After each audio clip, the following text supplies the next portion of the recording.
Friends, பானின் ஸ்டோ serial இனி வரப்போகிற எபிசோட்ஸ்க்கான review தான் பார்க்க போகிறோம். அடுத்தடுத்த சுவாரஸ்யங்களை தெரிஞ்சுக்கிறதுக்கு இந்த வீடியோவை ஸ்கிப் பண்ணாமல் கடைசி வரைக்கும் பாருங்கள். நம்ம தங்கமயில இருந்துட்டு சரவணன் நினச்சி ரொம்பவே ஃபீல் பண்ணிக்கிட்டு இருக்காங்க. மாமா எப்படி நமக்கு துரோகம் பண்ணலாம், இப்படி ஒரு துரோகத்தை பண்ணுறதுக்கு அவருக்கு எப்படி மனசு வந்தது அப்படின்னு நினச்சி ஒவ்வொரு நாளும் வருத்தப்பட்டுக்கிட்டே இருக்காங்க. இன்னொரு பக்கம் பார்த்தீங்கன்னா, நம்ம மீனா இருந்துட்டு மயிலை நினச்சி ரொம்பவே வருத்தப்பட்டு மாமா கிட்ட போயிட்டு இந்த விஷயத்தை பற்றி பேசலாமா, இல்லை நம்ம பேசினா இது சரி வராது, நம்ம போய் பேசுறதும் கரெக்டாகவும் இருக்காது, வேண்டாம் அப்படின்னு நினச்சோம் அமைதியாயிடுறாங்க. அதுக்கப்புறம் என்ன, வீட்டுக்கும் வராங்க. வீட்டுக்கு வந்த உடனே எப்போ பார்த்தாலும் மயிலை பற்றின ஞாபகமே. மயிலாக்கா ரொம்ப கஷ்டப்பட்டிருப்பாங்கல்ல, அவங்கள எப்படி நம்ம சமாதானப்படுத்துறது, என்ன சொன்னாலும் அவங்களோட மனசு சமாதானம் ஆகாதே, எந்த ஒரு பொண்ணுக்கும் இப்படி ஒரு நிலைமை வந்துடவே கூடாது, பொய் சொன்னாங்கன்றதுக்காக இவ்வளோ பெரிய தண்டனையை மாமா அவங்களுக்கு கொடுத்துருக்கவே தேவையில்ல அப்படின்னு யோசிச்சுக்கிட்டே இருக்காங்க. அந்த நேரம் பார்த்து நம்ம செந்தில் வராரு. செந்தில் வந்த உடனே, என்ன மீனா, நீ காலையில் எதுக்காக என்னை திட்டிட்டு போன அப்படின்னு சொல்லவும், இங்கே பாருங்கள், எல்லா ஆம்பளைங்களும் ஒரே மாதிரி தானே இருக்கீங்க. ஒரு பொண்ணு 2 நாள் பேசாமல் இருந்தால் போதும், அடுத்த நாளே இன்னொரு பொண்ணை தேடிட்டு போய் இன்னொரு பொண்ணு கூட பேசுறது, இன்னொரு பொண்ணு கூட பழகிறது, அப்படி தானே உங்களோட புத்தியெல்லாம் போகுது அப்படின்னு சொல்லவும், இங்கே பாரு மீனா, நீ சொல்கிறது எனக்கு ஒன்றுமே புரியல மீனா, நீ எதுக்காக இப்படி பேசிக்கிட்டு இருக்க, என்ன ஏதுன்னு எனக்கு எதுவுமே புரியல, எதுக்காக திட்டுறேன், நான் அதை சொல்லிட்டு திட்டு, நான் என்ன பண்ணேன், நான் யார் கூட பேசினேன், எனக்கு ஒன்றும் புரியல மீனா, காலையிலேருந்து இதை பற்றி யோசிச்சு என்னோட மண்டை வெடிக்கிற மாதிரி இருக்குது, நீ இதை பற்றி சொல்ல போறியா இல்லையா அப்படின்னு சொல்லி கேட்கும். இங்கே பாருங்கள், உங்கள் அண்ணன் ஒரு பொண்ணு கூட சுற்றிக்கிட்டு இருக்கிறது உங்களுக்கு தெரியவே தெரியாதா அப்படின்னு சொல்லவும், இதை கேட்ட உடனே செந்திலுக்கு பயங்கரமாக ஷாக் ஆயிடுது. என்ன மீனா சொல்கிற, அண்ணன் ஒரு பொண்ணு கூட சுற்றிக்கிட்டு இருக்கா? ஆமாங்க, உங்களோட அண்ணன் ஒரு பொண்ணு கூட சுற்றிக்கிட்டு தான் இருக்காரு அப்படின்னு சொல்லிடுறாங்க. இதை கேட்ட உடனே, சரி மீனா, ரொம்ப சந்தோஷம், அண்ணனோட வாழ்க்கை நல்லா இருந்தா எனக்கு சந்தோஷம்தான். என்ன சந்தோஷமா? ஒரு பொண்ணோட வாழ்க்கையே அதாவது தலைகீழாக மாற்றி வச்சுட்டு இப்போது அவங்க வேறு பொண்ணை கல்யாணம் பண்ணிக்கிட்டா உங்களுக்கு சந்தோஷமா? என்ன மீனா பேசுகிற நீ? அவங்க தான் தப்பு பண்ணியிருக்காங்க, அவங்க கூட இனிமேல் என்னோட அண்ணன் வாழவே மாட்டார், அவரே வாழ்கிறேன்னு சொன்னாலையும் நாங்கள் வீட்டில் இருக்கிறவங்க யாருமே அவங்க கூட நாங்கள் வாழ விட மாட்டோம், அவங்க எங்கள் வீட்டுக்கு தேவையே கிடையாது அப்படின்னு சொல்லிடுறாங்க. உங்களுக்கு யாருக்குமே மனசாட்சினது ஒன்று இல்லவே இல்லைங்க அப்படின்னு சொல்லிட்டு நம்ம மீனா கிளம்பிடுறாங்க.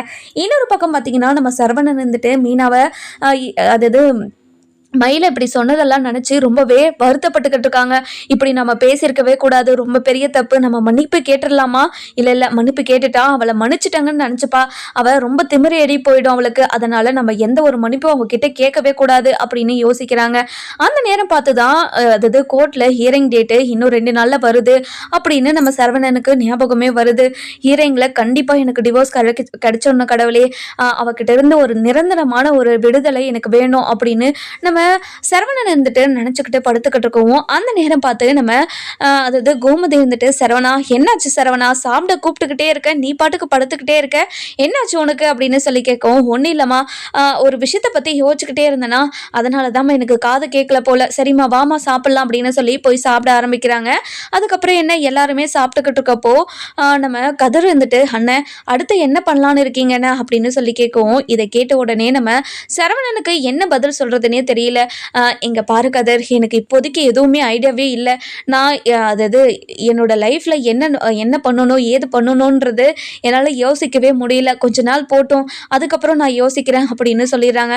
இதை கேட்ட உடனே நம்ம கோமதி இருந்துட்டு, இங்கே பாரு சரவணா, மயிலுக்கிட்ட இருந்து உனக்கு டிவோர்ஸ் கிடைச்ச உடனே ஒரு கல்யாணத்தை பண்ணி வைக்கணும் சரவணா, உன்னோட வாழ்க்கையில் இன்னொரு துணை வேணும்ல அப்படின்னு சொல்லவும், இங்கே பாருமா, ஒரு கல்யாணத்துலேருந்து தப்பிக்க இன்னொரு கல்யாணம் பண்ணுவாங்களாமா, எனக்கு வேண்டவே வேண்டாம், இன்னும் 2 நாளில் ஹியரிங் வருது, அந்த ஹியரிங்கில் எப்படியாவது அவள் எனக்கு ஒரு விடுதலையை கொடுத்தா போதும் இருக்குது, இனிமேல் எனக்கு கல்யாணமும் வேணாம் ஒன்றும் வேண்டாமா அப்படின்னு சொல்லிட்டு சாப்பிடாமே எழுந்து போயிடுறாங்க. சரவணா இங்கே பாரு சரவணா, சாப்பிட்டு போ சரவணா அப்படின்னு சொல்லவும், இல்லைம்மா எனக்கு வேண்டாம் அப்படின்னு சொல்லிடுறாங்க. அப்படியே 2 நாள் போகுது. 2 நாளுக்கு அப்புறம் நம்ம மயில் குடும்பத்தில் இருக்கிறவங்க, அதுக்கப்புறம் கோமதி குடும்பத்தில் இருக்கிறவங்க எல்லாருமே கோர்ட்டில் இருக்காங்க. அதுக்கப்புறம் மீனாவும் வராங்க. மீனா வந்த உடனே நம்ம மயிலை பார்த்துட்டு ரொம்பவே வருத்தப்பட்டு பார்க்குறாங்க. அதுக்கப்புறம் நம்ம கோமதி கிட்டே போயிட்டு, அத்தை நான் மயிலாக்கா கிட்டே போய் பேசிட்டு வரவா அப்படின்னு சொல்லி கேட்கவும், இங்கே பாருடி, இங்கே எல்லாருமே நாங்கள் அமைதியாக தான் நின்றுட்டுருக்கோம், நீ மட்டும் என்னடி அவ கூட பேசிட்டு வரேன்னு சொல்கிற, இங்கே பாருடி, அவ கூட பேசுகிற வேலை வச்சுக்கிட்டா அவ்வளோதான் உனக்கு, இனிமேல் அவளுக்கும் நமக்கும் எந்த சம்மந்தமும் இல்லைன்னு சொல்லியாச்சு இல்லை, எதுக்காக அவ கூட போய் நீ பேசணும், அவ கூட எல்லாம் இப்படியெல்லாம் பேசக்கூடாது, நீ முதல்ல இங்கே நில்லு அப்படின்னு சொல்லிடுறாங்க. அதுக்கப்புறம் என்ன, நம்ம மீனா இருந்துட்டு இங்க பாருங்க அத்தை, உங்களுக்கு நடந்த விஷயமெல்லாம் தெரியல அத்தை, தெரிஞ்சா நீங்க இப்படியெல்லாம் பேச மாட்டீங்க அப்படின்னு சொல்லவும், என்ன மீனா என்ன நடந்துச்சு அப்படின்னு சொல்லவும், அந்த நேரம் பார்த்து நம்ம தங்கமேல இருந்துட்டு மீனா வேண்டாம் மீனா அப்படின்னு சொல்லிடுறாங்க. இதை கேட்ட உடனே ஒன்னில் அத்தை அப்படின்னு சொல்லி அமைதியே நின்றுட்டு இருக்காங்க. கோர்ட்டில் நம்ம தங்கமயிலையும் சரவணனையும் உள்ளே கூப்பிடுறாங்க. உள்ளே கூப்பிட்ட உடனே நம்ம ஜட்ஜ் இருந்துட்டு தங்கமயில்கிட்டையும் சரவணன்கிட்டையும் இங்கே பாருங்கள், உங்களோட மனசு மாறத்துக்காக ஒரு டைம் ஆஃப் பீரியட் உங்களுக்கு கொடுத்துருந்துச்சு, அந்த பீரியடுக்குள்ளே உங்களுக்கு மனசு மாறுச்சா, உங்களுக்குள்ளே ஏதாவது மாற்றம் ஏற்பட்டிருக்கா அப்படின்னு சொல்லவும், இதை கேட்ட மீனா இருந்துட்டு அக்கா சரவணன் மாமா கூட வாழ்கிறேன்னு சொல்லுங்கக்கா, அப்போ தான் ஏதாச்சும் ஒரு முடிவு கிடைக்கும் ப்ளீஸ்க்கா அப்படின்னு சொல்லிட்டு மனசுக்குள்ளேயே நம்ம மீனா ஒரு பக்கமும், நம்ம சரவணன் இருந்துட்டு எனக்கு இந்த டிவோர்ஸில் முழு விருப்பம் உண்டு, எனக்கு இந்த டிவோர்ஸை கொடுத்துருங்க அப்படின்னு சொல்லலான்னு வராங்க. அந்த நேரம் பாட்டு நம்ம தங்கமேல இருந்துட்டு இங்க பாருங்க மேடம், எனக்கு இந்த டிவோர்ஸ்ல முழு விருப்பம் உண்டு, எனக்கு இந்த டிவோர்ஸை கொடுத்துருங்க மேடம் அப்படின்னு சொல்லிடுறாங்க. இதை கேட்ட சரவணனுக்கு பயங்கரமா ஷாக் ஆயிடுது. என்ன இவ இப்படி சொல்றாளே, இவ இப்படியெல்லாம் சொல்லவே மாட்டாளே அப்படின்னு ஆச்சரியத்தோடு பார்க்கவும், இதை கேட்ட ஜட்ஜ் இருந்துட்டு என்னமா சொல்ற, இதனால் வரைக்கும் நீ உன்னோட புருஷன் கூட சேர்ந்து வாழ்றன்னு தானே சொன்ன, இப்போ ஏன் புருஷன் கூட சேர்ந்து வாழ மாட்டேன்னு சொல்ற, அதுக்கு என்ன காரணம் அப்படின்னு சொல்லி கேட்கவும், இங்க பாருங்க மேடம், பொண்டாட்டி ஒரு சில நாட்கள் கூட இல்லைன்னா ஆம்பளைங்களுக்கு வேற பொண்ணை தேடி போகணும்னு தானே ஆசை இருக்கும், அப்படி தானே என்னோட புருஷனுக்கும் இருக்கு, அவங்க வேற ஒரு பொண்ணை லவ் பண்றாங்க போல மேடம், அதனால தான் மேடம் நான் அவங்களுக்குள்ள இடையில நான் குறுக்க போகாம அவங்க சந்தோஷமா இருக்கட்டும்னு நினைக்கிறேன், அதனால தான் மேடம் இப்படி ஒரு விஷயத்த நான் எடுத்திருக்கேன் அப்படின்னு சொல்லிடுறாங்க. இதை கேட்ட நம்ம சரவணனுக்கு பயங்கரமா ஷாக் ஆயிடுது. மேடம் இவ சொல்றதெல்லாம் பொய்யுங்க மேடம், நான் யார் கூட சுத்திக்கிட்டு இருந்தேன் அப்படின்னு சொல்லி கேட்கவும், இதை கேட்ட நம்ம மீனா இருந்துட்டு ரொம்பவே கோவமா, சரவணன் மாமா சுத்திக்கிட்டு இருந்த விஷயம் நம்ம மயிலக்காக்கும் தெரிஞ்சிச்சு, இவருக்கு தெரியலை போல அப்படின்னு சொல்லி மனசுக்குள்ளே நினச்சிக்கிட்டு இருக்கவும், அதுக்கப்புறம் என்ன நம்ம அதாவது கோட்டார் இருந்துட்டு இங்கே பாருங்க சரவணன், நீங்கள் இன்னொரு பொண்ணு கூட சுற்றிக்கிட்டு இருக்கிறதா அதாவது தங்கமயில் சொல்கிறாங்க, நீங்கள் என்ன சொல்கிறீங்க அப்படின்னு சொல்லி கேட்கவும், இதை கேட்ட உடனே நம்ம தங்கமயில் இருந்துட்டு இங்கே பாருங்க மேடம், அவங்க கிட்ட எந்த ஒரு கேள்வியுமே நீங்கள் கேட்காதீங்க, அவங்க ஆசைப்பட்ட மாதிரி எனக்கும் அவங்களுக்கும் டிவோர்ஸ் கொடுத்துருங்க, டிவோர்ஸ் கொடுத்ததுக்கப்புறம் எனக்கும் அவங்களுக்கும் எந்த ஒரு சம்மந்தமும் இல்லை, அதுக்கப்புறம் என்கிட்ட என்னோட குழந்தைய கூட அப்படி இப்படின்னு எதுவுமே கேட்கக்கூடாது அப்படின்னு நம்ம தங்கமயில் சொல்லவும், இதை கேட்ட உடனே நம்ம சரவணனுக்கு ஒரு மாதிரி கஷ்டமாயிடுது. என்ன இவ உண்மையாவே பிரெக்னெண்டா இருக்காளா அப்படின்னு சொல்லி ரொம்பவே ஷாக்கா பாக்குறாங்க. அதுக்கப்புறம் என்னம்மா நீ பிரெக்னெண்டா இருக்கியா? ஆமாங்க மேடம், நான் 2 மாசம் பிரெக்னெண்டா இருக்கேன், இனிமே இந்த குழந்தைக்கும் அவருக்கும் எந்த சம்மந்தமும் இல்லை, இது என்னோட குழந்தையே கிடையாது, இது எவனோட புள்ள அப்படின்னு என்கிட்ட ஒரு கேள்வி கேட்டுட்டாரு, அதனாலதான் மேடம் எனக்கு இந்த டிவோர்ஸ்ல முழு விருப்பம் இருக்குதுன்னு சொல்றேன், என்னோட புருஷனை தவிர வேற ஒருத்தனை நான் எடுத்து கூட பார்த்ததில்ல, அப்படி இருக்கும்போது என்ன பார்த்து இப்படி ஒரு கேள்வி கேட்டுட்டாங்க, இனிமே இவர் கூட வாழணுன்ற அவசியம் எனக்கு கிடையாதுங்க மேடம், ஒரு பொண்ணோட வாழ்க்கையில எப்படி ஒரு வார்த்தையை கேட்கக்கூடாதோ அப்படி ஒரு வார்த்தையை நான் கேட்டுட்டேன் மேடம், இனிமே அவர் கூட வாழணுன்ற அவசியம் எனக்கு இல்லை, அவருக்கு பிடிச்சவங்க எத்தனையோ பேர் இருக்காங்க, அது மட்டும் இல்லாமல் என்ன டிவோர்ஸ் பண்ணிட்டதுக்கு அப்புறம் கல்யாணம் பண்ணலான்னு தானே அவங்க ஐடியாவில் இருக்காங்க, அப்படியே அவங்க கல்யாணம் பண்ணிக்கிட்டு சந்தோஷமா இருக்கட்டும், என்னோட குழந்தைக்கும் அவருக்கும் எந்த ஒரு சம்மந்தமும் இல்லைன்னு சொல்லிட்டு இந்த கோர்ட்டில் நீங்கள் தீர்ப்பு கொடுக்கணும் மேடம் அப்படின்னு சொல்லிடுறாங்க. இதை கேட்ட கோமதி இருந்துட்டு பயங்கர ஷாக்கோட நம்ம மீனா கிட்ட, மீனா என்ன மீனை சொல்றாவ, அவ பிரெக்னெண்டா இருக்காளா? ஆமாங்க அத்தை, எனக்கு இந்த விஷயம் முன்னாடியே தெரியும் அப்படின்னு சொல்லவும், என்னடி சொல்ற, இந்த விஷயம் உனக்கு முன்னாடியே தெரியுமா, ஏன் என்கிட்ட சொல்லலை? இங்க பாருங்க அத்தை, இந்த விஷயத்த மயிலாக்கா யாருக்கிட்டையும் சொல்ல வேண்டாம்னு சொல்லிட்டு இருந்தாங்க, அது மட்டும் இல்லாம மாமா என்ன வேலை பண்ணி வச்சிருக்காங்கன்னு உங்களுக்கு தெரியுமா, மாமா ஒரு பொண்ணோட சுத்திட்டு இருக்காரு, அது மட்டும் இல்லாம மயிலாக்கா போயிட்டு சரவணன் மாமா கிட்ட இப்படிதான் நான் பிரெக்னெண்டா இருக்க மாமா அப்படின்னு சொல்லியிருக்காங்க, அதுக்கு அவங்க என்ன சொன்னாங்கன்னு தெரியுமா, இந்த குழந்தைக்கு நான் அப்பா கிடையாது, இந்த குழந்தைக்கு எவண்டி அப்பா, உன்னை நான் தள்ளி தாண்டி வச்சிருக்கேன் அப்படி இப்படின்னு அவ்வளோ அசிங்கப்படுத்தி அவமானப்படுத்தி அனுப்பி வச்சிருக்காரு, இப்படி சரவணன் மாமா இப்படியெல்லாம் பேசுவாரு, இப்படியெல்லாம் நடந்துப்பாரு நான் நினைச்சு கூட பார்க்கல, எனக்கு ரொம்ப அசிங்கமா இருக்கு சரவணன் மாமா அவன் நினைச்சாவே அப்படின்னு சொல்லவும், இதை கேட்டு நம்ம கோமதி இருந்துட்டு பயங்கர ஷாக்கோட, இங்க பாருடி நீ சொல்றதெல்லாம் என்னால ஏத்துக்கவே முடியல, என்னோட பையன் இன்னொரு பொண்ணு கூட சுத்திக்கிட்டு இருக்கானா, அது மட்டும் இல்லாம அது பிரெக்னெண்டா இருக்குன்னு சொன்னதுக்கு இப்படியெல்லாம் கேட்டானா, அவன் இப்படியெல்லாம் பண்ணியிருக்கவே மாட்டான், அவள் தான் பொய் சொல்கிறா அப்படின்னு சொல்லவும், இல்லத்த நான் முன்னாடி போய் கேட்டேன். அதுவும் சரவண மாமா இப்படி கேட்டாரா இல்லையான்னு உங்கள் பையன்கிட்டே நீங்களே கேட்டு பாருங்களா, உங்கள் பையனே இதுக்கு பதில் சொல்லுவார் அப்படின்னு சொல்லவும், நம்ம கோமதி இருந்துட்டு கோர்ட்டுக்கிட்ட எழுந்து நின்று, மேடம் என்னை மன்னிச்சிருங்க மேடம், குறுக்க உங்ககிட்ட பேசுகிறதுக்கு என்னோட பையன்கிட்ட ஒரு 10 நிமிஷம் நான் தனியாக பேசலாமா ப்ளீஸ் மேடம் அப்படின்னு சொல்லிட்டு கையெடுத்து கும்பிடவும், இதை கேட்டுக்கிட்டு இருந்தேன் நம்ம சரவணன் இருந்துட்டு, என்னாச்சுமா அப்படின்னு சொல்லி கேட்கவும், சரவணா நீ கொஞ்ச நேரம் அமைதியாக இருடா மேடம் ப்ளீஸ் மேடம் ஒரே ஒரு 10 நிமிஷம் மட்டும் என்னோட பையன் கூட பேசணும் அப்படின்னு சொல்கிறாங்க. சரிங்க 10 நிமிஷம் தான், போய் சீக்கிரம் பேசிட்டு வாங்க, இந்த கோர்ட் இஸ் அர்ஜென்ட் அப்படின்னு சொல்லிட்டு ஜட்ஜும் எழுந்து போயிடுறாங்க. அதுக்கப்புறம் 10 நிமிஷம் கழிச்சு அதாவது 10 நிமிஷம் பேசுறதுக்காக நம்ம சரவணனை வெளியே கூட்டிகிட்டு போகிறாங்க. வெளியே போன உடனே சரவணா என்னடா நடக்குது இங்கே நடக்கிறதெல்லாம் என்னால் என்னன்னு புரிஞ்சுக்கவே முடியல, என்ன சொல்கிறான் இது என்ன சொல்கிறாங்கன்னு எனக்கு ஒன்றுமே புரியலடா, இங்கே என்ன நடக்குது அதை முதல்ல சொல்லு அப்படின்னு சொல்லவும், இதை கேட்ட உடனே என்னத்தை நான் சொன்னதெல்லாம் உங்களுக்கு புரியலையா, அவர் பண்ணதெல்லாம் நான் சொல்லிட்டேனே, இதுக்கப்புறமும் நம்பாமல் இவர்கிட்ட வந்து கேட்குறீங்களா, கேளுங்க மைலாக்கா கிட்ட இப்படி ஒரு வார்த்தை கேட்டாரா இல்லையான்னு, அவர் ஒரு பொண்ணு கூட சுற்றிக்கிட்டு இருக்காரா இல்லையான்னு கேளுங்க, ஃப்ரெண்டுன்னு சொன்னாலையும் ஒரு நாள் மீட் பண்ணலாம் 2 நாள் மீட் பண்ணலாம், டெய்லியும் ஃபோன் பேசுறது என்ன, அதுக்கப்புறம் அவங்க கூட பேசி நேரில் மீட் பண்ணி கடைக்கு போகிறது என்ன, போய் ரெஸ்டாரண்ட்டில் சாப்பிட்றது என்ன, அப்படி இப்படின்னு ஜாலியாக தானே இருக்காரு, அவர் என்ன கஷ்டப்பட்டுக்கிட்டு இருக்காரு அப்படின்னு மீனா சொல்லவும், இதை கேட்ட உடனே மீனா இங்கே பாரு மீனா என்னை தப்பாலாம் நினைக்காத மீனா, அவள் என்னோட ஃப்ரெண்டு தான், சத்தியமாக நான் அவளை என்னோட ஃப்ரெண்டாக தான் நினச்சிக்கிட்டு தவிர தப்பாக எங்களுக்குள்ளே எதுவுமே கிடையாது. இங்கே பாருங்க மாமா, நீங்கள் ரொம்ப சந்தோஷமாக இருக்கீங்க மாமா, அது என்னோட 2 கண்ணால் நான் பார்த்துருக்கேன், ஒரு நாள் 2 நாள் இல்லை, பல வாட்டி நான் இதை பார்த்துருக்கேன் அப்படின்னு சொல்கிறாங்க. இதை கேட்ட உடனே சரவணா, இங்கே பாரு சரவணா, அது மீனா சொல்கிறதெல்லாம் உண்மையா, மீனா சொல்கிறதெல்லாம் என்னால் ஏற்றுக்கவே முடியல, அவள் சொல்கிறதெல்லாம் உண்மையாக சொல்லு அப்படின்னு சொல்லி கேட்கவும், இதை கேட்ட உடனே நம்ம சரவணன் இருந்துட்டு ஆமாம்மா உண்மைதான் அப்படின்னு சொல்லிடுறாங்க. இதை கேட்ட உடனே நம்ம கோமதிக்கு அப்படியே என்ன பண்ணுறதுன்னே தெரியல, தலையில் கையை வச்சுக்கிறாங்க. இங்கே பாரு சரவணா, அவள் வந்து உங்ககிட்ட நான் மாசமாக இருக்கேன்னு சொன்னாலாடா அப்படின்னு சொல்லி கேட்கவும், ஆமாம்மா அவள் சொன்னான் தான், நான் தான் கோவத்தில் என்ன பேசுகிறேன்னு தெரியாமல் அவளை ரொம்ப தப்பாக பேசிட்டேன், அவளோட மனசு ரொம்ப கஷ்டப்பட்டிருக்கோமா, இருந்தாலும் நான் அப்படியெல்லாம் பேசியிருக்கவே கூடாதுமா, அவள் என்னதான் தப்பு பண்ணியிருந்தாலையும் நான் அப்படி பேசினது ரொம்ப பெரிய தப்பு தானம்மா, என்னை மன்னிச்சிருமா அப்படின்னு சொல்லி கையெடுத்து கும்புறாங்க. இங்கே பாரு சரவணா, உன்னை எப்படியெல்லாம் வளர்த்தேன்னு நான் நினச்சிக்கிட்டு இருந்தேன், ஆனால் நீ இப்படியெல்லாம் பண்ணி வச்சிருக்கே, நான் வளர்த்ததுக்கு அர்த்தம் இல்லாத மாதிரி பண்ணிட்டியேடா, இங்கே பாரு சரவணா, உன்னை நினச்சா எனக்கு ரொம்ப அசிங்கமாக இருக்குதுடா, ஏன்டா இப்படியெல்லாம் பண்ண, உனக்கு வெக்கமாவே இல்லையா இப்படி பண்ணுறதுக்கு அப்படின்னு சொல்லி கேட்கவும், இங்கே பாருங்கம்மா நான் எதுக்காக வெக்கப்படணும், நான் எதுவும் தப்பு பண்ணலையே, இங்கே பாருடா அந்த பொண்ணு யாருடா அப்படின்னு சொல்லி கேட்கவும், அவ என்னோட ஃப்ரெண்டுமா, இங்கே பாருடா உன்னை பற்றி எனக்கு தெரியாதா, முதல்ல யாருன்னு சொல்கிறியா இல்லையா அப்படின்னு சொல்லி கேட்கவும், அவள் என்னோட நான் முதல்ல லவ் பண்ணுறேன்னு சொல்லிட்டு இருந்தல்லம்மா, அவதாம்மா அவள் அப்படின்னு சொல்லவும், என்னடா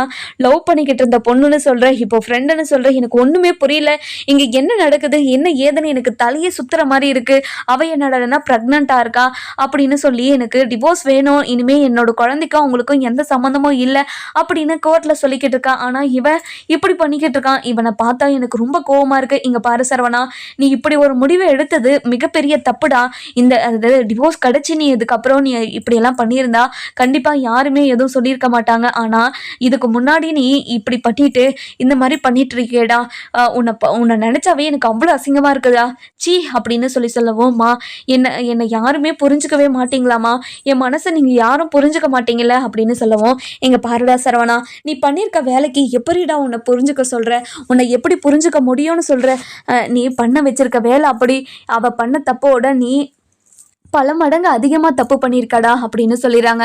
அதுக்கப்புறம் என்ன நம்ம சரவணன் இருந்துட்டு, அவள் உண்மையாகவே மாசமாக இருக்காளாம்மா, அது அவள் சொல்கிற போது அவள் பொய் சொல்கிறான்னு தான் நினச்சிக்கிட்டு இருந்தேன், ஆனால் அவள் உண்மையாக சொல்கிறான்னு இப்போதாம்மா எனக்கு புரியுது, எனக்கு ரொம்ப கஷ்டமாக இருக்குதுமா, அவகிட்ட போய் பேசவும் எனக்கு ரொம்ப கூச்சமாக இருக்குது, அவகிட்ட பேசினாலும் அவளுக்கு திமிரு ஏறிடுமோனும் எனக்கு ஒரு பக்கம் தோணுதுமா, எப்படியாவது நீ பேசி அவளை நம்ம வீட்டுக்கு கூட்டிகிட்டு வந்துடுமா அப்படின்னு சரவணன் ஒரு பக்கம் எல்லா தப்பையும் மன்னிச்சு மயில ஏத்துக்கவும், இதை கேட்டு நம்ம கோமதி இருந்துட்டு, இங்க பாரு சரவணா, நீ எதுவுமே பண்ணாம இருந்து நான் அவகிட்ட பேசியிருந்தா கண்டிப்பா அவ ஒத்துக்கிட்டு இருந்தப்பா, ஆனா நீ இப்படியெல்லாம் கேட்டுட்டு வந்திருக்கேடா, அவ மனசை நான் எப்படி மாத்துறது, எந்த ஒரு பொண்ணுக்குமே தாங்க முடியாத வார்த்தைடா இது அப்படின்னு சொல்லி ரொம்பவே வருத்தப்படுறாங்க.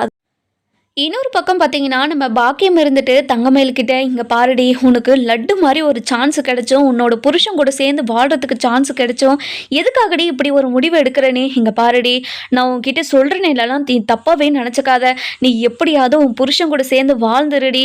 இங்க பாருடி, அம்மா சொல்றத கேளுடி. இங்க பாரும்மா, இதுல யாரு சொன்னாலும் இந்த முடிவ நான் மாத்திக்க போறதே கிடையாது. உங்க வீட்ல இருக்கிறது ரொம்ப கஷ்டமா இருந்தா சொல்லிடுமா. நான் வேற எங்கேயாச்சும் போயிடுறேன். உன் கண்ணுலயே நான் படமாட்டேன்." அப்படின்னு சொல்லவும், "இங்க பாருடி, நீ சந்தோஷமா இருக்கணும்னு தாண்டி நான் சொல்லிக்கிட்டு இருக்கேன். இங்க பாரும்மா, அப்படியேப்பட்டவர் கூட நான் வாழணுன்ற அவசியம் எனக்கு இல்லவே இல்லம்மா. இனிமே யாருமே எனக்கு தேவையே கிடையாது. நான் உண்டு, என்னோட வேலை உண்டு, நான் இருந்துக்கிறேன். இனிமே என்னை யாருமே டிஸ்டர்ப் பண்ணாதீங்கம்மா." அப்படின்னு சொல்லிடுறாங்க. இதை கேட்ட உடனேயே நம்ம கோமதி இருந்துட்டு பாக்கியம் இருந்துட்டு ரொம்பவே வருத்தப்பட்டு, "இங்க பாருடி, இங்க பாரும்மா, இந்த விஷயத்துல யாருமே என்கிட்ட பேசாதீங்க." அப்படின்னு சொல்லவும், நம்ம மாணிக்கம் இருந்துட்டு, "என்னம்மா மயிலு, யார் சொல்றதையும் கேட்க மாட்டேனா? உன்னோட வாழ்க்கை என்னம்மா ஆகிறது? உன்னோட வாழ்க்கையில உன்னோட குழந்தைய மட்டும் வச்சுக்கின்னு நீ எப்படிம்மா தனியா கஷ்டப்பட போற? இங்க பாருங்கப்பா, இத்தனை வருஷமா என் அம்மா எங்களுக்காக கஷ்டப்படலையா? அதே மாதிரி நானும் கஷ்டப்பட்டுக்கிட்டு போறேனே. இனிமேல் யாரையும் நான் கெஞ்சியும் அசிங்கப்பட்டும் அவமானப்பட்டும் நிக்க விரும்பலப்பா. இனிமே எனக்கு யாரும் தேவையில்லைன்னு எப்பவும் முடிவு எடுத்தாச்சு. இனிமே அதில் தான் நான் தீர்க்கமா இருக்க போறேன்." அப்படின்னு சொல்லிடுறாங்க. அதுக்கப்புறம் என்ன, கோர்ட்ல வந்து நம்ம சரவணனையும் தங்கமயிலையும் கூப்பிடுறாங்க. கூப்பிட்ட உடனே, "இங்க பாருங்க, உங்க பையன் கூட நீங்க 10 நிமிஷம் பேசுறேன்னு சொன்னீங்க, பேசிட்டீங்க. இப்போ நீங்க என்னதான் முடிவு எடுத்திருக்கீங்க? அவங்க தரப்புல இருந்து எனக்கு டிவோர்ஸ் கொடுத்துருங்கன்னு சொல்லியிருக்காங்க. உங்களுக்கும் டிவோர்ஸ் வேணுமா வேண்டாவா?" அப்படின்னு சொல்லி கேட்கவும், "இங்க பாருங்க மேடம், என்னோட பையன் பண்ணது தப்பு தான். எவ்வளோ பெரிய தப்பை பண்ணிட்டான் தான், நான் இல்லைன்னெல்லாம் சொல்லலை. நாங்க டிவோர்ஸ் கேட்டதும் உண்மைதான். ஆனா எங்களோட வாரிசு அவளோட வயித்துல வளர்றப்போ எங்களுக்கு அவளுக்கு டிவோர்ஸ் கொடுக்கறதுல விருப்பமே இல்லை." அப்படின்னு நம்ம கோமதி சொல்றாங்க. இதை கேட்ட உடனே நம்ம பாக்கியம் இருந்துட்டு ரொம்பவே சந்தோஷப்படுறாங்க. நம்ம மயில் இருந்துட்டு, "இங்க பாருங்க மேடம், எனக்கு அவர் கூட வாழ்றதுல சுத்தமா விருப்பமே கிடையாது. இனிமே என் குழந்தைக்கும் அவங்களுக்கும் எந்த சம்மந்தமும் இல்லை. எனக்கு டிவோர்ஸ் கொடுத்துருங்க மேடம்." அப்படின்னு சொல்லவும், "இங்க பாருடி, இத்தனை நாளா நீ தானே கெஞ்சிக்கிட்டு இருந்த, இப்போ என்னடி ரொம்ப ஓவரா பண்ணிக்கிட்டு இருக்க?" அப்படின்னு சொல்லவும், "இங்க பாருங்க, உங்களுக்கும் எனக்கும் எந்த சம்மந்தமும் இல்லைன்னு உங்க பையனே சொல்லியாச்சு. அதுக்கப்புறமும் எதுக்காக என்கிட்ட நீங்க உறவாடிட்டு வரீங்க? யாரும் என்கிட்ட பேச தேவையில்ல." அப்படின்னு சொல்லி நம்ம மயில் இருந்துட்டு சொல்றாங்க. இதை கேட்ட உடனேயே நம்ம கோர்ட் இருந்துட்டு, "இங்க பாருங்க, உங்க 2 பேருக்கும் ஒரு 6 மாசம் டைம் கொடுக்குறேன். நீங்க 2 பேருமே ஒரே வீட்ல வாழணும். ஒரே வீட்ல வாழ்ந்து உங்க 2 பேருக்குமே விருப்பம் இல்ல அப்படின்னா மட்டும் தான் நாங்க டிவோர்ஸ் கொடுப்பேன். இந்த தீர்ப்பை ஏத்துக்கிட்டு நீங்க 2 பேருமே ஒரே வீட்ல இருக்கணும்." அப்படின்னு நம்ம கோர்ட் வந்து தீர்ப்பு கொடுத்துரு. இதை கேட்ட உடனே நம்ம தங்கமயில இருந்துட்டு, "மேடம், இல்ல மேடம், என்னால அவர் கூட வாழவே முடியாது. அவரை பார்த்துக்கிட்டு என்னால இருக்கவும் முடியாது. அதனால நீங்க இப்பவே எனக்கு டிவோர்ஸ் கொடுக்கறது தான் நல்லது மேடம். ப்ளீஸ் மேடம், எனக்கு டிவோர்ஸ் கொடுத்துருங்க மேடம்." அப்படின்னு சொல்லிட்டு கெஞ்சுறாங்க.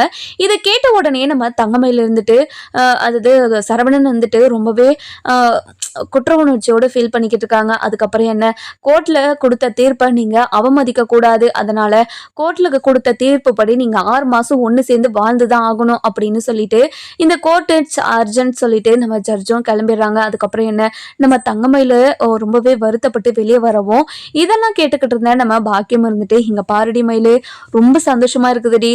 உன்னோட புருஷன் வீட்டாரே உன் கூட சேர்ந்து அதாவது மாப்பிள்ளையும் உன் கூட சேர்த்து வைக்கிறேன்னு சொல்றாங்கடி. அப்படி இருக்கும்போது நீ எதுக்காகடி மாப்பிள்ளை கூட சேர்ந்து வாழ மாட்டேன்னு சொல்லிக்கிட்டு இருக்க? இங்க பாருமா, உனக்கு புரியாதம்மா, நான் எவ்வளோ வலியை அனுபவிச்சிருக்கேன், எவ்வளோ வேதனையோ எவ்வளோ அசிங்கமோ அவமானப்பட்டிருக்கேன்னு எனக்கு மட்டும்தான் தெரியும்.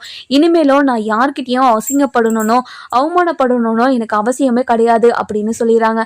அந்த நேரம் பார்த்து நம்ம சரவணன் வராரு. வந்த உடனே நம்ம மயில்கிட்ட, "இங்க பாரு, நான் பேசினதெல்லாம் உங்ககிட்ட பேசினதெல்லாம் மிகப்பெரிய தப்பு தான். நான் பண்ணது மிகப்பெரிய தப்புன்னு அப்பவே எனக்கு புரிஞ்சிருச்சு.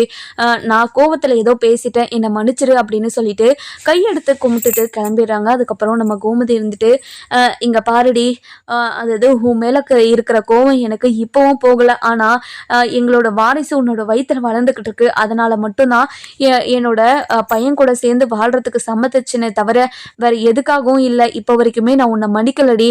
நீ பண்ண தப்பு, எங்களெல்லாம் ஜெயில வச்சது எல்லாமே என்னோட மனசுல இருக்கதாண்டி செய்யுது. இனிமே உன்னை மன்னிக்கவே மாட்டேன்டி." அப்படின்னு சொல்லிடுறாங்க. இதை கேட்ட உடனே நம்ம சரவணன் இருந்துட்டு, ரொம்பவே அழுதுகிட்டே இருக்காரு. அதுக்கப்புறம் நம்ம கோமதி இருந்துட்டு, "இங்க பாரு சரவணா, நீ இப்படி ஒரு வேலைய பண்ணி வைப்பேன்னு நெனச்சு கூட பார்க்கல சரவணா. இனிமே உன்னோட வாழ்க்கையில நீ என்ன முடிவு எடுக்கிறியோ அதுதான்டா. இந்த 6 மாசம் அவ கூட சேர்ந்து வாழ்ந்துட்டு, அவ கூட வாழ விருப்பம் இல்லன்னா, கண்டிப்பா நீ அவள டிவோர்ஸ் பண்ணிக்கலாம்டா" அப்படின்னு சொல்லிடுறாங்க. இத கேட்ட உடனே நம்ம சரவணனுக்கு என்ன பதில் சொல்றதுன்னே தெரியல. நம்ம தப்பு பண்ணத நெனச்சு ஆ, ஆ, வருத்தப்படுறதா, நம்ம தெரியாம தப்பு பண்ணிட்டோம்னு அவளுக்கு புரிய வைக்கிறதா, அப்படின்னு தெரியாம ரொம்பவே வருத்தப்பட்டு நின்றுக்கிட்டு இருக்கவும், அந்த நேரம் பார்த்து நம்ம மீனா போறாங்க. மீனா போன உடனே நம்ம சரவணன் கிட்ட, "இங்க பாருங்க மாமா, நீங்க பண்ணது எல்லாமே தப்பு தான். ஆனா, நீங்க ஏதோ ஒரு சூழ்நிலையில உங்களுக்கு தெரியாம தப்பு பண்ணிட்டீங்க. நீங்க தப்பு பண்ணணும்னு நெனச்சு பண்ணலல்ல. அதே மாரி தான் மயிலக்காவும். அவங்க தப்பு பண்ணணும்னு நெனச்செல்லாம் பண்ணல. அவங்க அம்மா பண்ணதுக்கு அவங்க அம்மா அது ஒரு பொம்மைய ஆட்டி வைக்கிற மாரி ஆட்டி வச்சிருந்தாங்க. அதனால தான் மயிலாக்கா இப்படியெல்லாம் பண்ணிட்டாங்க. மயிலாக்கா பண்ணத நியாயப்படுத்தல நானு. அவங்க பண்ணது தப்பு தான். ஆனா, அவங்க எந்த சூழ்நிலையில இருந்து அப்படியெல்லாம் பண்ணாங்கன்ற ஒண்ணு இருக்குதுல்ல. உங்களுக்கு எப்படி ஒரு சூழ்நிலை இருந்துச்சோ, அவங்களுக்கும் ஒரு சூழ்நிலை இருந்திருக்கும்ல. நீங்க எப்படி புரிய வைக்க ட்ரை பண்றீங்களோ, அவங்களும் உங்ககிட்ட எத்தனையோ முறை வந்து பேச ட்ரை பண்ணியிருக்காங்கல்ல. ஆனா, நீங்க எதுக்காவது ஒரு ரெஸ்பான்ஸ் பண்ணீங்களா? அவங்கள அசிங்கப்படுத்தி தானே அனுப்புனீங்க. அவங்களுக்கு எவ்வளோ வருத்தப்பட்டுருக்கும். அவங்க மனசு எவ்வளோ காயப்பட்டுருக்கும். அது எதுவுமே நீங்க புரிஞ்சுக்க மாட்டீங்கல்ல. அப்படின்னு சொல்லவும், இத கேட்ட உடனே நம்ம கோமதி இருந்துட்டு ரொம்பவே கோவமாவும் ம் அ கோவமாவும் ஒரு மாரி "மீனா அவன் கூட பேசாத வா" அப்படின்னு சொல்லி கூட்டிட்டு போயிடுறாங்க. அதுக்கப்புறம் என்ன நம்ம க ச அது இது ச சரவணன் வந்துட்டு ரொம்பவே வருத்தப்பட்டு தான் மனசுல இருக்கிற கஷ்டத்தெல்லாம் யார்கிட்ட சொல்றதுன்னு தெரியாம ரொம்பவே அழுதுகிட்டு இருக்கவும், நம்ம தங்கமயிலும் பார்த்துட்டு அமைதியாவே போயிடுறாங்க. அதுக்கப்புறம் என்ன நம்ம பாக்கியம் இருந்துட்டு, "இங்க பாருடி, அவங்களே வலிக்கு வந்திருக்காங்க. நீ மாசமா இருக்கன்னு தெரிஞ்ச உடனே உன்ன இப்ப கூட்டிட்டு போகணும்னு நெனைக்கிறாங்க பார்த்தியா? அத தாண்டி நீ சாதிச்சு காட்டிட்டடி. நீ பண்ண தப்புக்கு உனக்கு தண்டனைய குடுத்துட்டா அந்த கடவுள். ஆனா, இப்போ உன்னோட வாழ்க்கைய சரி பண்றதுக்காக உனக்கு ஒரு வாய்ப்பு குடுத்துருக்கான்டி. அந்த வாய்ப்ப சரியா புரிஞ்சுக்கிட்டு, பயன்படுத்திக்கிட்டு உன்னோட புருஷன உன்னோட வலையில விழ வையி. எப்படியாவது உன்னோட புருஷன தனியா கூட்டிட்டு வந்துரு" அப்படின்னு சொல்லவும், "இங்க பாரும்மா, உன்னோட புத்தி மாறவே மாறாதுல்ல. இங்க பாரு, இனிமே என்னோட வாழ்க்கையில என்ன முடிவெடுக்கிறதுன்னு எனக்கு தெரியும். இனிமே என் வாழ்க்கையில வந்து நீ ஏதாவது முடிவெடுக்கிறேன்னு சொன்ன, அவ்வளதான். உன்னால தான் என்னோட வாழ்க்கை இந்த நிலைமைக்கு ஆளாகி நிக்குது. உனக்கு அந்த குற்ற உணர்ச்சி கொஞ்சம் கூட இல்லல்ல. அதெல்லாம் தெரியாம நீ பாட்டுக்கு திரும்ப பழையபடி என்கிட்ட அ சொ நீ சொல்லி எல்லாத்தையும் நான் செய்யணும்னு நினைக்கிறேல்ல. உனக்கு அசிங்கமா இல்லையாம்மா இதெல்லாம் பேசுறதுக்கு?" அப்படின்னு சொல்லி கேட்கவும், இத கேட்ட உடனேயே நம்ம பாக்கியம் இருந்துட்டு ரொம்பவே கோவமாவும் அ மொறச்சுக்கிட்டோம் நம்ம மயில பார்க்குறாங்க. "இங்க பாருடி, நீ பண்றது ரொம்ப கோவமா வருதுடி எனக்கு" அப்படின்னு சொல்லவும், "மா, நீ என்ன வேணாலும் கோவப்பட்டோ பட்டுக்கோ, என்ன வேணாலும் பண்ணிக்கோ. ஆனா என்னால நீ சொல்றதெல்லாம் கேட்கவே முடியாது. என்னோட மனசுக்கு எது சரின்னு படுதோ அத மட்டும் தான்மா செய்வேன்.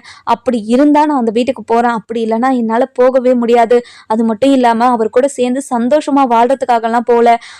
அவர் கூட சந்தோஷமா வாழ்றதுக்கு என்னால முடியவும் முடியாது. இனிமே அவருக்கும் எனக்கும் எந்த சம்மந்தமும் இல்லைன்னு நான் முடிவு எடுத்துட்டேன். இந்த 6 மாசம் மட்டும்தான். அந்த 6 மாசத்துக்கு அப்புறம் கண்டிப்பா நான் அவரை விட்டு பிரிஞ்சு வந்துருவேன்" அப்படின்னு சொல்றாங்க. இத கேட்ட உடனே, "இங்க பாருடி, உன்னோட புருஷன் கூட சேர்ந்து வாழ்ந்தா நீ அவர் கூடயே சேர்ந்து வாழ்ந்துருவேன்னு எனக்கு தெரியும்டி. எனக்கு ஒரு நம்பிக்கையும் வந்துருச்சு. அப்படி இருக்கிறப்போ கண்டிப்பா நீ அது இது உன்னோட புருஷனை பிரிஞ்செல்லாம் வரமாட்ட. எனக்கு அதுல நம்பிக்கை இருக்கு" அப்படின்னு சொல்லிடுறாங்க. அதுக்கப்புறம் என்ன நம்ம தங்கமயில் இருந்துட்டு கோமதி வீட்டுக்கு போயிட்டு பேக்கோட நிக்கிறாங்க. நம்ம மீனா இருந்துட்டு வந்து நம்ம மீனா இது தங்கமயில் கிட்ட வந்து, "அக்கா வாங்கக்கா, எதுக்காகக்கா வெளியவே நிக்கிறீங்க? வாங்க உள்ள வாங்க" அப்படின்னு சொல்லி கூப்பிடவும், "இல்ல மீனா, இந்த வாசல்ல தானே என்னை வீட்டை விட்டு துரத்தி விட்டாங்க. அதுதான் மீனா மனசுக்கு ரொம்ப கஷ்டமா இருக்குது. நான் பண்ணது என்னதான் தப்பா இருந்தாலும் என்னை வீட்டை விட்டு துரத்திருக்க கூடாதுல்ல மீனா. நான் ரொம்ப அது அது துரதிர்ஷ்டவாளி இல்ல" அப்படின்னு சொல்லவும், "அக்கா, உங்களவே நீங்க டாமினேட் பண்ணிக்காதீங்கக்கா, வாங்கக்கா உள்ள" அப்படின்னு சொல்லி கூப்பிட்டுட்டு போறாங்க. போன உடனே மீனா, "எனக்கு உன்னோட ரூமை கொடுத்துறியா? நீ தான் கோட்ரஸ்ல இருக்கல்ல. இனிமே உன்னோட ரூம்ல யாரும் இருக்க மாட்டாங்கல்ல. நான் உன்னோட ரூம்ல தங்கிக்கட்டுமா?" அப்படின்னு சொல்லி கேட்கவும், "அக்கா, அதுதான் உங்களோட ரூம் இருக்குல்லக்கா. இங்க பாரு மீனா, அவரை பார்க்கவும் அவர் கூட பேசவும் எனக்கு விருப்பமே கிடையாது. அதனால தான் மீனா, ப்ளீஸ் மீனா, ரூம்ல நான் தங்கிக்கவா மீனா?" அப்படின்னு சொல்லி கேட்கவும், "அக்கா, அது வந்து நீங்க அவர் கூட தங்குறது தான் கொஞ்சம் சரியா வரும்னு எனக்கு தோணுதுக்கா. இங்க பாரு மீனா, ப்ளீஸ் மீனா, உன்னை கெஞ்சி கேட்டுக்கிறேன்" அப்படின்னு சொல்லவும், "சரிங்கக்கா, நீங்க இவ்வளோ கெஞ்சுறீங்க. நான் இதுக்கப்புறமும் எதுவுமே சொல்லாம இருக்க முடியாதுல்ல. சரிங்கக்கா, நீங்க என்னோட ரூமவே எடுத்துக்கோங்க" அப்படின்னு சொல்லிடுறாங்க. நம்ம தங்கமயில் பண்ற ஒவ்வொரு விஷயத்தையும் பார்த்து நம்ம அது இது கோமதிக்கு ஒரு மாரி தங்கமயில் மேலே ஒரு மாதிரி பாசம் வர மாதிரி ஆரம்பிக்குது. அதுக்கப்புறம் நம்ம சரவணன் தப்பு பண்ணது எல்லாமே நம்ம பாண்டியனுக்கு தெரிஞ்சிருது. இங்கே பாரு சரவணா, நான் உன்னை அப்படியே வளர்த்தேன் அப்படின்னு ஒரு பக்கம் நம்ம பாண்டியன் அப்படியே கிளாஸ் எடுக்க ஆரம்பிக்கவும், இங்கே பாருங்கப்பா, நான் எதுவுமே தெரிஞ்சு பண்ணலப்பா, எல்லாமே எனக்கு தெரியாம தான் பண்ணேன். இங்கே பாருடா, தப்பு பண்ணிட்டு தெரியாமல் பண்ணேன்னு சொல்ல முடியுமா? அந்த புள்ளியும் அப்படி தானே சொல்லிச்சு நம்மக்கிட்ட வந்து, நான் தப்பு பண்ணது உண்மைதான், ஆனால் சூழ்நிலைக்காக தான் இப்படியெல்லாம் பொய் சொன்னேன்னு நம்மக்கிட்ட சொல்லிச்சா இல்லையா? ஆனால் நம்ம எதுவுமே காதில் வாங்கிக்காமல் அவளை வீட்டை விட்டு தானே துரத்தணும். அப்படி இருக்கும்போது நீ பண்ணா அதுதான் அவங்க பண்ணா தப்பு, நம்ம பண்ணா தப்பு இல்லைன்னு அதெல்லாம் சொல்ல முடியாதுல்ல, அது ரொம்ப பெரிய தப்பு சரவணா அப்படின்னு சொல்லவும், இதை கேட்டு நம்ம சரவணன் வந்துட்டு தான் மேலே இருக்க தப்பை உணர்வாரா மாட்டாரான்னு சொல்லிட்டு நம்ம வர எபிசோடில் பார்க்கலாம். இந்த வீடியோ உங்களுக்கு பிடிச்சிருந்தா லைக் பண்ணுங்கள், சப்ஸ்கிரைப் பண்ணுங்கள், மறக்காமல் பெல் ஐகானையும் கிளிக் பண்ணிக்கோங்க.